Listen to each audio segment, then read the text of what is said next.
Thank you. Can you go to the next slide? So I just wanted to open with a land acknowledgement. I'm calling today from what is now Toronto, where the STEPS office is located. We're based in the ancestral Wendat territory and the shared territory of the Anishinaabe and the Haudenosaunee, covered by the Dish with One Spoon Treaty, and later Treaty 13 signed with the Mississaugas of the Credit, and the Williams Treaties signed with multiple Mississaugas and Chippewa bands. As a national organization, SNAPS acknowledges and we are grateful for this land on which we work, play, and create that is still home to Indigenous peoples across Turtle Island. And if you want to learn more about the different nations and the land of what is now Canada, we invite people in general to consult nativeland.ca. Can you go to the, thank you. Sorry, can you go back to the agenda? So just to give you a brief overview of what I'll be speaking about today, I'm just going to start with an introduction to STEPS Public Art, and then we'll go into a presentation of the Accessible Art and Placemaking Initiative. I'll give a project overview, talk about how the project came about and what our methodology was, and then I'll share some key findings. And I'll also share some information on next steps as we are continuing that work on accessibility, and then we'll have a Q&A session at the end. Can you go to the next slide? So you may be wondering who and what is STEPS Public Art. We are a Canadian charity and social enterprise, and we offer services in public art management, in holding exhibits on construction sites, in cultural planning and artist capacity building. And we also run a range of charitable programs that support artists and foster vibrant and inclusive communities. Next slide, please. Thank you. Our mission at STEPS is to engage and empower artists and communities to transform public spaces into vibrant places. And what sets us apart really is our commitment to working with equity-deserving artists to increase representation, diversity, and inclusion in communities and public spaces. And our vision is to create a world where artists and communities co-create meaningful, welcoming, and safe public spaces. Next slide. We were created in 2011, and we have over 10 years of experience activating public spaces with a wide range of projects, which range from quick turnaround activations to large-scale legacy projects. And I just wanted to show you some images so you get a sense of the work we do in a variety of mediums. So we've done a lot of sculptural and 3D artwork. And then next slide, you'll see can you go to the next slide? Thank you. We've also done a lot of murals, vinyl and painted work, including some really large-scale projects. Next slide. We've done a number of digital and light installations, which I'll mention really is pretty germane to what we're talking about today, as that is something that we've invested in part as we were looking to find new ways for people to engage with the art and to offer different modes of access for different senses. And then next slide. We also do a number of functional artwork that support streetscaping through providing sitting shade areas to rest, and that are activated by artists. Next slide. And so at STEPS, we know firsthand that public art brings benefits that go way beyond beautification. We know that public art can have social impacts as it impacts quality of life, happiness, and well-being. It's something that fosters community pride and can help facilitate social connections and a sense of community. Obviously, public art has strong cultural impacts by reflecting the culture, history, heritage, politics, and the social issues that might be meaningful for a particular community, and by presenting different perspectives and bringing people into dialogue. Public art is also something that makes art and culture more available to all by being free and in the public realm. And through that, it's something that can foster cultural appreciation of different artistic styles, mediums, and communities. And then lastly, we know firsthand through our work that public art has strong economic impacts by beautifying spaces and making them feel and be more welcoming. It can encourage more resident and visitor spending. It's something that can be used to promote a destination and encourage cultural tourism or brand and market a location and a space. And as a result of all this, it can further encourage new businesses to settle in an area. Next slide. Because we are convinced that public art can bring about this wide range of benefits, and as part of our charitable mandate, we've begun in recent years leading more and more research and consultation initiatives in the areas of placemaking and public art, in particular to look at how placemaking and public art can foster increased accessibility and inclusivity and support economic and social objectives. And so the Accessible Art and Placemaking report is part of this larger research activity, which has also included work on other projects, which you can all find on our website. We did a research called Inspire the Art Impact, which provided easy-to-use tools to assess the economic, social, and cultural impacts of public art initiatives. We also conducted the Shaping Space project, which was funded by the Public Health Agency of Canada, and which identified priority areas for collective action to activate culturally public spaces for more equitable access for all Canadians to public space, with a focus on equity-deserving communities in particular, and that included a lot of consultation with disabled experts as well. And then we will be soon publishing the Archiving Public Art project, which looks at how to better preserve the community engagement components of public art projects. Next slide.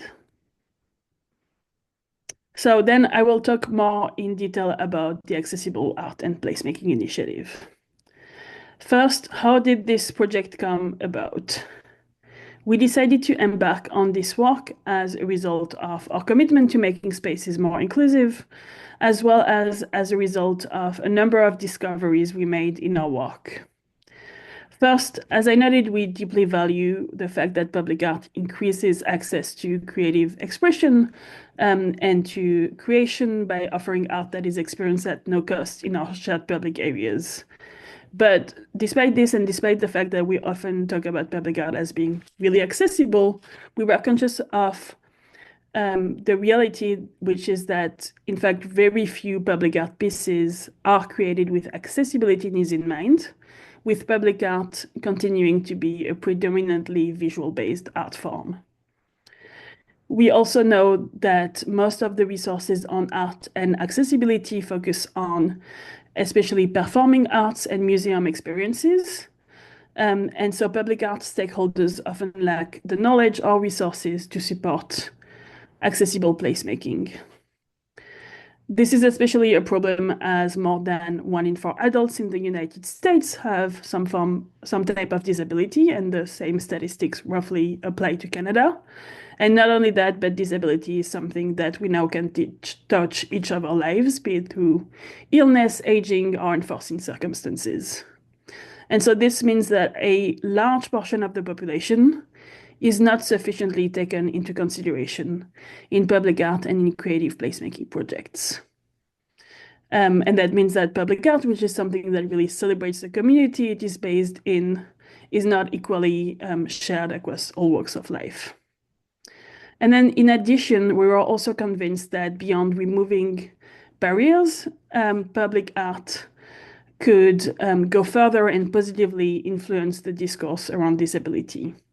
We know that public art is a powerful tool to disrupt harmful stereotypes, and we believe that investment in public art with an accessible focus can widen people's understanding of disability through the representation of varied experiences, that this can help take people from disability awareness to disability acceptance to really celebration of disability by way of radical acceptance, with artworks that encourage the expression of disability as a beautiful, natural, and normal facet of human experience.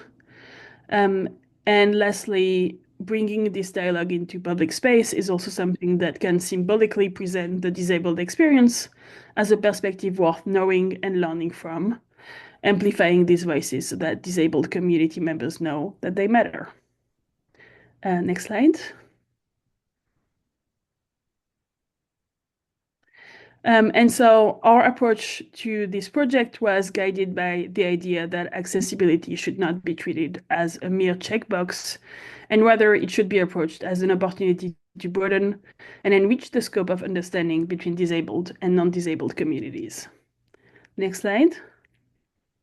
And so as a response to the need we had identified, we applied to and received funding from the City of Toronto's Main Street Innovation Fund to explore the ways that art can be used to make public spaces more accessible to people of all abilities. And the project culminated in the creation of a toolkit which details different types of art and placemaking installations that can promote enhanced accessibility. And in addition, you will find in this report recommendations that guide stakeholders in organizing accessible community engagement, in identifying needs and challenges, selecting a site, engaging with deaf and disabled artists, facilitating accessible events, creating a safe and accessible space, communicating on activities to deaf and disabled audiences, hiring different service providers, and then lastly, funding accessible projects. I will mention that a lot of the recommendations we had in the report were more specific to Canada and might apply less in your context. Next slide.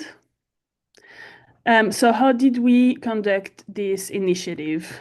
The toolkit was completed originally in 2023, 2024, and it was informed first by extensive research and a review of literature looking into the different topics I just mentioned and into best practices for especially the creation and presentation of accessible art and accessible placemaking, into best practices for accessible community engagement and useful training for staff and volunteers. We also conducted consultations with experts. This took the form of a series of one-on-one interviews and then 2 roundtables. We interviewed, as part of these, a number of self-identified disabled and deaf artists and curators, along with accessibility consultants, researchers, and urban planners specialized in the field of accessibility. And we also established a partnership with the Health Access and Planning Lab at the Toronto Metropolitan University, with whom we consulted throughout the project, and who also were able to experiment with new access accommodations at several of our STEPS events. So different events we offered to community members beyond just the realm of this project were used to test out different ways to present accessibility during events, and also as a way for us to increase and improve the work we do. The primary audience of the toolkit was business improvement areas, which are the Canadian equivalent to the American business improvement districts. And so we also surveyed BIAs to assess their knowledge of disability and their experience in integrating accessibility considerations into their streetscaping, public art, and creative placemaking projects, and collected information on the challenges they met. And then at the end of the project, using the knowledge collected, we worked with a number of disabled artists to create 2 pilot projects in 2 Toronto neighborhoods, and I'll share more information about that later in the presentation. And lastly, the toolkit was reviewed by self-identified disabled members of STEP staff, as well as by a dedicated accessibility advisory committee. Next slide. So in the next few slides, I've listed some of the key learnings we learned from the project.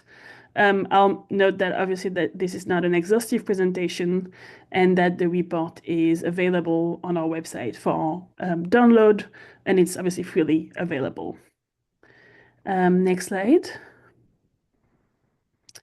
A first important consideration I wanted to emphasize is that accessibility needs to be integrated from the beginning stages of a project. This is something that was repeatedly mentioned in the research and in consultations, as this is often not the case with accessibility needs being considered after the fact, once the project is already underway, which then results in limited and makeshift solutions and insufficient funding. In addition, accessibility needs are relevant not only to, say, the way the art is presented, but to all aspects of the project, which is also why they need to be considered at each phases and from the start. So some question one might have to think about when planning for accessibility features include questions relating to engagement.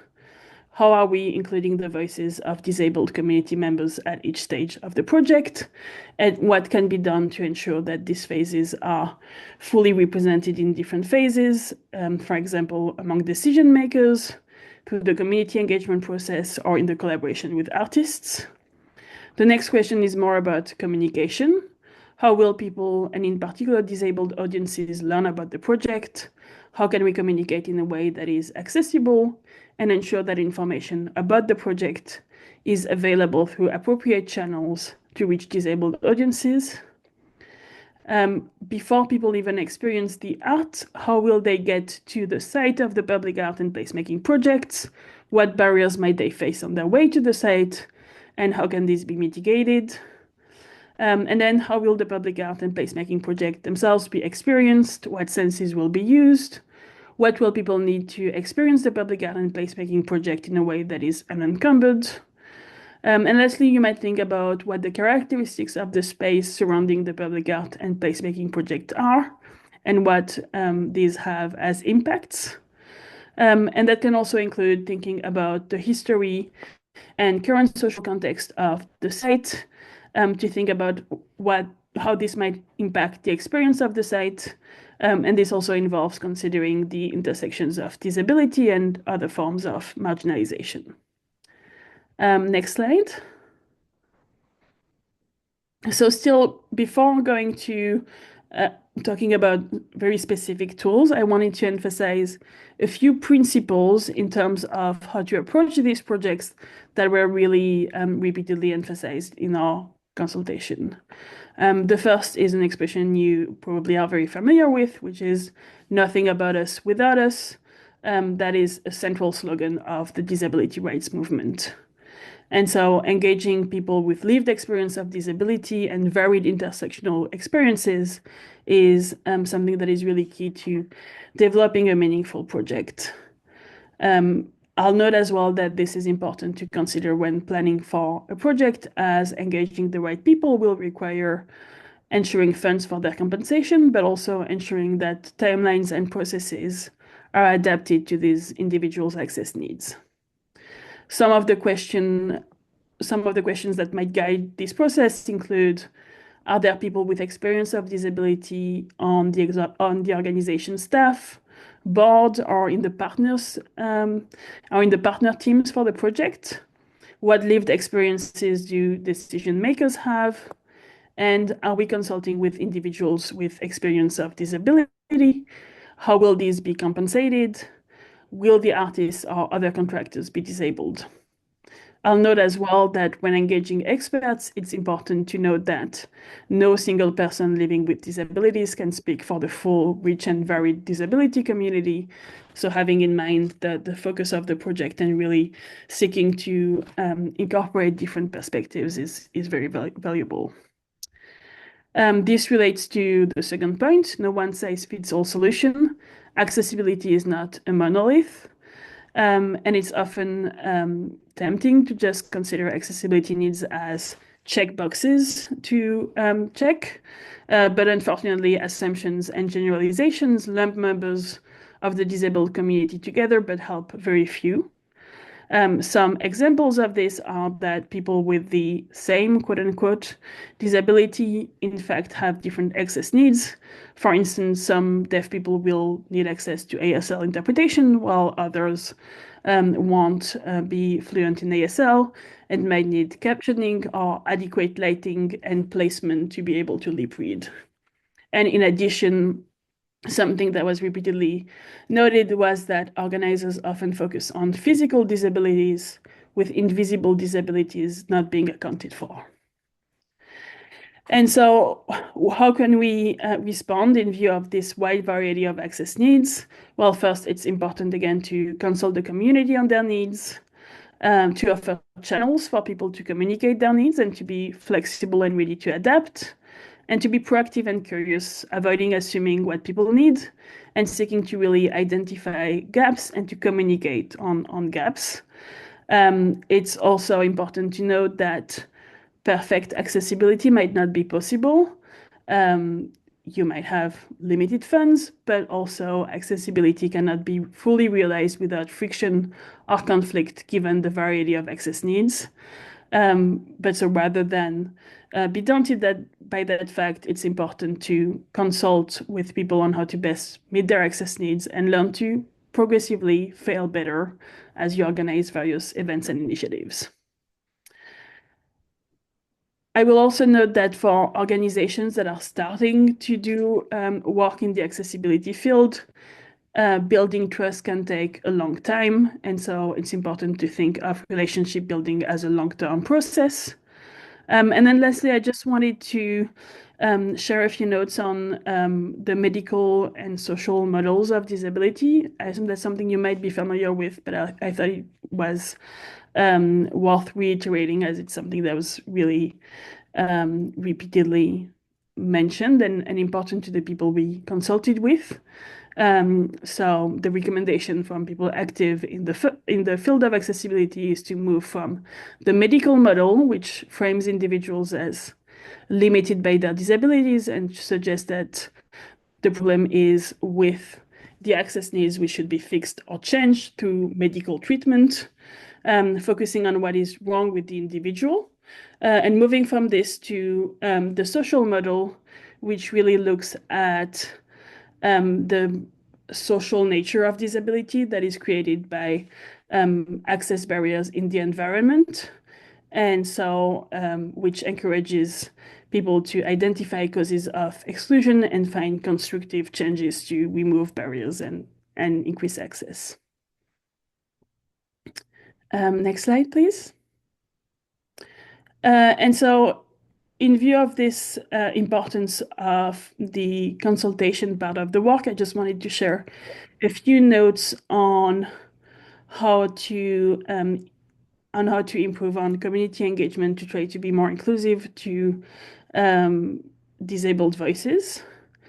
Some of the ways this can be done is by thinking about the channels that are used to connect with participants. So ensuring that work is done to connect with organizations that specifically serve disabled community members, or to connect with disability advocacy groups to ensure that engagement opportunities are widely communicated. Thinking about how the information is communicated is important.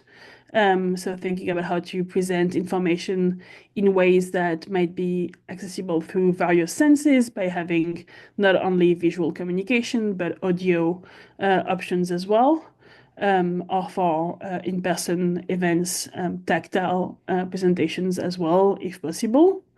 And ensuring, obviously, that accessibility guidelines are followed for both print and online materials. So you'll find more detailed information in the report, but things like color contrast, font size, and choice of fonts are all important, as well as the accessibility on screen readers. Thinking in terms of how the public is consulted, it's important to offer diverse modes of interactions. So having obviously in-person and online options, but also offer options that are to communicate on the phone or in writing, keeping in mind that different people might have different access needs when it comes to their communication channels. Inviting participants to share accessibility needs is also important, and then using tools wherever possible, like ASL captioning or audio description. We also have, sorry? I just had someone participating, but I guess it was someone unmuted. And And then choosing and preparing the location where engagement will take place for in-person consultations is also important. Thinking about how people will get to the sites, ensuring that there's multiple options for sitting and wheelchair access and accessible washrooms, an adequate open space to avoid crowding, and thinking about things like signage and wayfinding and flexibility in the space. Next slide. So just as an example of how this site selection process can be conducted, I wanted to share how we selected the site for one of the outcomes of this project, which was a tactile map. So in that case, we did 2 site visits in the Bloor Annex area in Toronto, which were coupled with an artistic project in which we engaged participants with a wide variety of access needs. We had blind and low vision individuals, wheelchair users, neurodiverse individuals, and people with chronic illnesses, which really helped us be cognizant of various needs that different community members might have, and identify the best location. This location was chosen due to its close proximity to an accessible subway station, which is also a designated wheel train stop that offers transportation for people using wheelchairs. And it's also in close proximity to public washrooms, water fountains, and benches. And then, as you can see, the sidewalk is very spacious, which helps make the space more accessible for people who want to interact with the map. Next slide. Thank you for sharing the toolkit, Eric. Then we have some information on the report on dedicated projects that can be created in the public art and placemaking fields. Some of these are creations that really target specific needs. So for instance, having audio content for blind and low vision individuals. We've created at Steps a number of guided audio experiences, and I'll mention that's something that we're doing more and more for all of our projects, to have visual artwork, but then also have audio components that people can enjoy with audio descriptions of the work and other content. Having tactile installations is also obviously something that can be really valuable for low vision and blind individuals, and especially tactile wayfinding. And then I mentioned we do a lot of functional public art, and something like providing more seating, shade, and ramps is something that can be invested into creative placemaking, and that really transforms the availability of accessibility of spaces.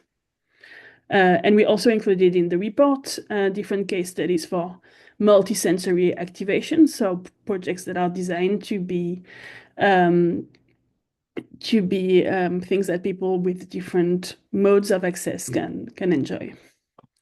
And lastly, having projects that showcase a variety of identities can help communicate and raise awareness of disability experiences. Next slide.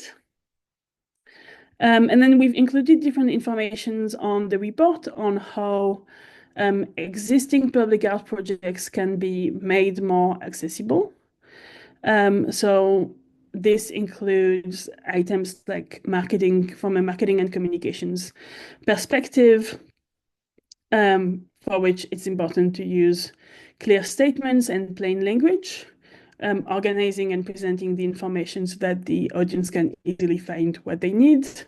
You'll see more detailed recommendations in the report, but briefly, that includes employing easy-to-follow design features, adopting reader-focused language, for instance, using pronouns such as you, using common words, and employing the active voice rather than the passive voice.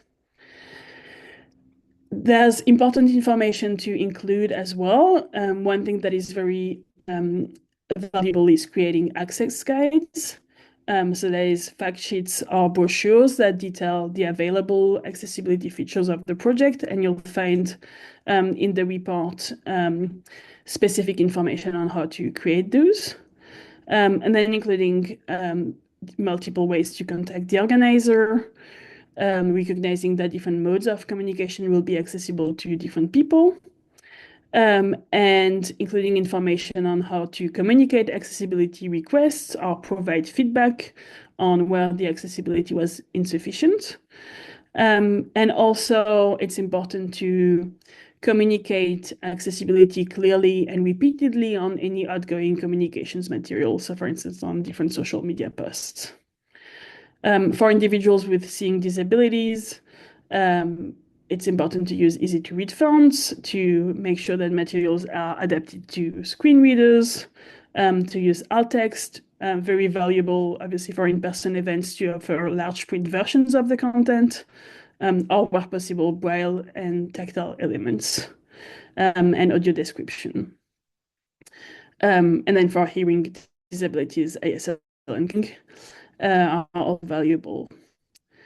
And then for the venue and physical environment consideration, again, it's valuable to consider the full experience of the people attending an event, from getting there to being on site.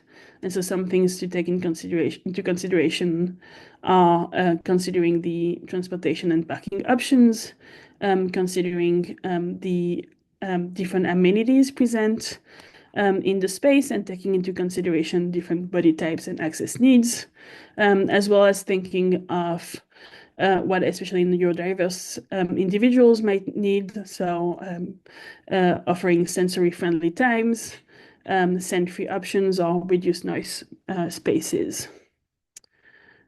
Then training volunteer and staff can also help ensure a better experience for individuals attending these events. This goes from ensuring that you have staff members, volunteers, or team members who themselves have that experience, to then providing training to staff and volunteers before events and festivals, including things like training on how to assist and accommodate people with disabilities on site, etiquette pertaining to communicating with different groups within the disabled community. And so that might be, for instance, having basic knowledge on how to communicate using a communication board or sighted guide training. Offering training on how to address and respond to instances of ableism that might come from the general public is unfortunately very important. And then something that was also mentioned often is the importance of training on accommodating to the needs of service animals and their handlers. And lastly, we have a number of notes on accessible signage. So thinking about the different things I mentioned when it comes to marketing and communication in terms of the font use, the font size, etc. And also thinking about where the signage will be hung and how it will be accessible for instance, people in wheelchairs, and for people at a variety of levels. Next slide.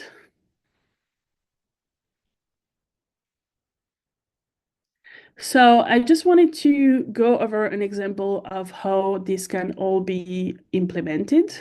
This is an example from the Agile Business Improvement Area in London, Ontario, which has really worked over the past years to improve the accessibility of their events, for events such as the Santa Claus Parade, which you see here, and which we found to be an interesting case study, as they've done a lot of adaptations that require forethought, but don't necessarily require significant resources. So some of the things they've implemented include an attention to sensory stimulation. In particular, in their events, they've designated a low sensory section, which caters to individuals who may be sensitive to loud noises. And they've done the same thing for their outdoor events. At their Santa Claus parade, they now have a limited interaction area at the beginning of the parade, where parade participants who want to where parade participants are encouraged to refrain from direct interaction with the audience members unless specifically invited, so that this section provides comforts to those who want more controlled interactions. They've also worked to have a low mobility section and paratransit options, creating a designated section for individuals with mobility needs. And they partnered with the organization Participation House to organize paratransit to bring low mobility participants to and from the parade. This has also involved crowd management and seating. So they designated a number of spots to prevent overcrowding from occurring. And then for mobility users, they established a low mobility section with a space that is dedicated for wheelchair users and that ensures clear and obstructed view. So something in that case that can be easily implemented with just cordoning off a specific section for the event. They also plan to provide seating for individuals who might, at times due to fatigue, require seating, but were not able to bring their own. And they also arrange for specialized transit services. And then overall, they really prioritize clear communications through sharing detailed agenda outlining accessibility accommodations and the areas available throughout the events. And so you see here an example of what that looks like, the map they provided on their communication, among obviously other communications. They also were mindful of weather considerations, incorporating heaters and designated warming stations. We're in Canada. And they also did a lot of staff education, training their staff on different accessibility needs to allow them to provide informed assistance where needed. Next slide. And so I think that example really illustrates that shift of perspective from trying to simply meet the minimum requirements to being imaginative about the maximum level of acceptance and accessibility that can be offered for a specific initiative. Next slide. I also wanted to note briefly other ways to support accessibility. So beyond the organization of events and initiatives, I would really encourage investing in education and advocacy by simply sharing accessibility resources with members and networks. I've put here an image of something we have on our website, which is in addition to our reports, we have a full web page with different resources, including what you see here, a list of freely available accessibility resources. And then organizations can also help by conducting assessments, collecting and sharing information on accessibility needs and existing initiatives in a community, and by supporting organizations they work with by creating resources such as access guides. Next slide. And so our hope is that through continued discourse and shared resources, accessible art can become, in turn, the standard and not the exception. And then next slide. I also wanted to share some brief information on the pilot projects we conducted as part of this initiative. Next slide. So we did one project in the Blanc Annex area in Toronto where we worked with an artist called Alex Bulmer, who is a blind artist who does a number of theater projects in particular. And she's done a series of works called May I Take Your Arm, where she leads participants to a neighborhood and describes the neighborhood through her experience as a blind individual. And we created for this project a different version of this piece, where Alex Belmer walked along the Blur Annex BIA strip with a number of different artists and urban planners that themselves are disabled and have a wide range of access needs. And so that functioned as both a way to assess the barriers and challenges in that area that was very useful to the BAA. But there was also an occasion where the different participants could point to how they personally, through different senses, experienced the neighborhoods and what they especially noted and were moved by. And we had an audio creator on site who recorded these conversations and then published them as audio pieces. And then based on that experience, we also worked with Alex and with creators Fine Arts to create a tactile map that serves wayfinding in the area and really emphasizes the points of interest and specific access considerations that were unearthed through the walk. And then next slide.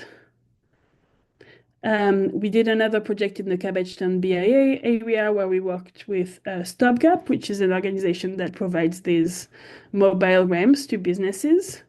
And so we were able to create a number of ramps for local businesses that were activated by 3 different disabled artists who created pieces reflecting their experiences, and also worked with the same audio engineer to create recordings that mixed artist statements and personal storytelling about their experiences.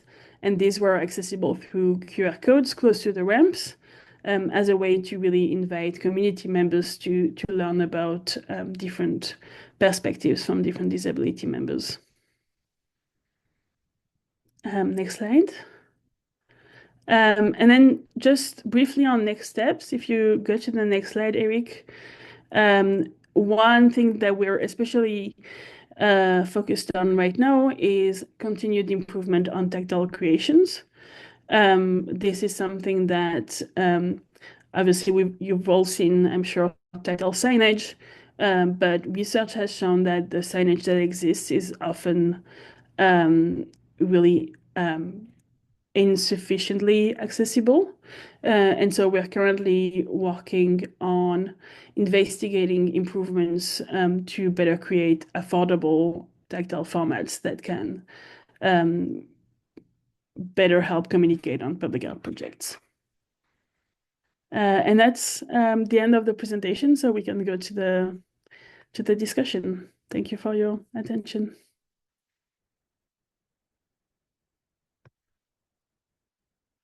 Sorry, Eric, I see you speaking, but you're on mute. I'm sorry about that. I didn't click the button, obviously. Sam, I'll give you a moment to breathe because that was quite a sprint for you. I just wanted to assure everybody that the presentation, a video of this presentation, as well as other resources will be shared on our website, as well as distributed to all your peer groups so they can, upload them to your particular resource folders as well. With that, I want to open the floor up for any questions from you all. You can share it through chat or raise your hand through the little react button down at the bottom, whichever is easiest for you. Any questions? I see a question from Charles on something I should have better explained. So hoarding exhibits, that's one of the things we do, that in construction hoarding, we integrate artistic pieces. And the City of Toronto has a bylaw which demands that developers doing construction projects include a certain percentage of artistic components in their hoarding, which is a really great way to promote more public art. We have another question from Alexis in chat as well. Sam, are Canada's laws around disability access similar to those in the US? Yeah, thank you for the question. I'll be honest, that's something that I don't have sufficient information on. The project was focused on, I mean, things that can be done even beyond regulations. And we didn't look specifically at Canada versus US laws. I know this was brought up a couple times in the presentation, Sam, but I kind of wanted to make it explicit. I know many as state agencies, many of the folks on this and the agencies face limitations either in funding or staffing or internal knowledge, particularly around accessibility. I think as we were preparing this, talking specific about accessibility coordinators, for all the states, there are only two now that are full-time accessibility coordinators. Everyone else is like part of their job. So, what kind of strategies have you seen work that can advance accessibility, and advance like bringing accessibility in earlier into projects and encouraging grantees, even within those constraints? Is it a question for me or for the group as well, right? It's for you or the group at large, if someone would like to share out there, but primarily for you, Sam. Have you seen anything that's kind of worked, like in limited funding or staffing?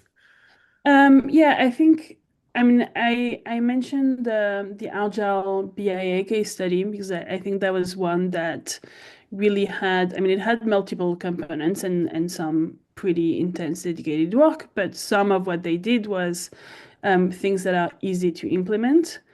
It came about because two of the members of the BIA have kids that are neurodiverse. And so they had that personal knowledge and investment. In our events, we do a lot of very simple things in terms of making sure that the sites are accessible, in terms of having really dedicated channels to collect accessibility needs and making sure that events um, are shared early in advance. We also did work with an accessibility consultant, which led us to revamp our website and then create access guides, and I think that's one thing that can be really easily implemented and valuable. You might not have everything, you might not be able to pay for an ASL interpreter and have this and that, but really thinking about what your space looks like, what you're offering, and what you might be missing, and creating a fulsome document that gives people that information is something that can really help them when planning to come to the event. Right. Thank you, Sam. We have another question that came up in chat from Jenna in DC. You mentioned the importance of planning for accessibility from the beginning of a project, but do you have any advice to those who have situations where accessibility is brought in late as an afterthought? How do you kind of infuse it later on in the process?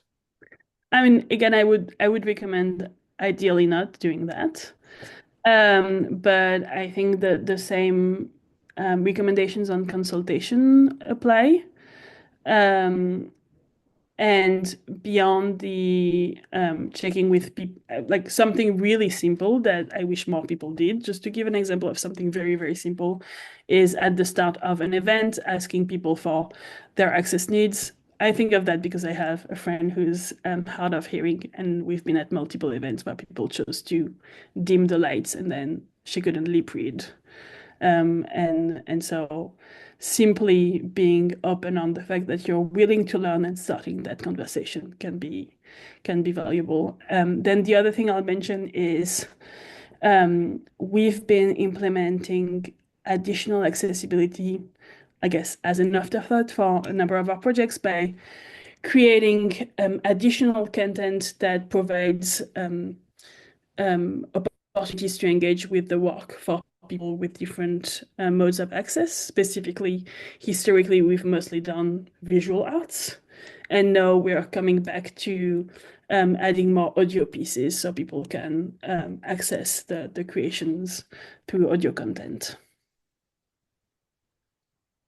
Any other questions out there? Jackie. Yeah, I was trying to figure out how to raise my hand, but it wasn't working. Um, Thank you so much, Sam, for this presentation. I actually wanted to ask you for some additional advice on how you approach communities or organizations that maybe are resistant to this, and what are some ways that you, or they're panicked about it, or they feel like they don't have the right resources or knowledge or Mm. things like that. What are some ways that you have found have been a way in? Yeah. Well, first thing I'm just thinking of because I see Karen's comment in the chat that notes the intersections between disability and aging. That's something I mentioned that a lot of us might become disabled at one point in our life. And so I think that's one thing that is important to emphasize. And then in connection to that, something that is also notable is that often disability accommodations actually improve quality of life for everyone. Something really simple is thinking of access for wheelchairs, for instance, will tend to also increase access for people who have children and will have strollers and need to navigate spaces. So really emphasizing that it's something that benefits everyone. Um, what the research shows as well is that doing these accommodations is something that can bring about economic benefits.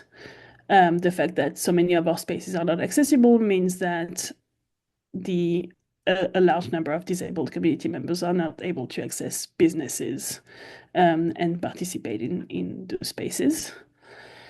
And then I think I would also encourage people to be a little braver. I think people are often afraid to work in that field because they're afraid of making mistakes. And that's also why I emphasize that relationships are built in the long term. And that means being ready to, again, fail better, know that you will make mistakes, but as long as I think you're open to owning up to where you might have done something that is insufficient and continuing to learn, um, it's something that can be progressively improved. Does that answer your question, Jackie? I think we have time for one more question. If somebody out there would like to unmute or raise their hand or throw something in chat.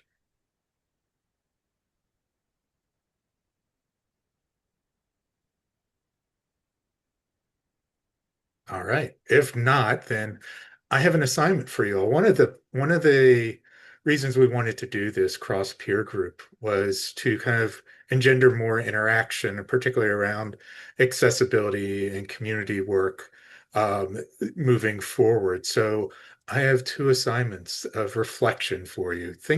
I want you to think about what it would look like for you and your agency to move from compliance to creative opportunity when it comes to accessibility and community engagement.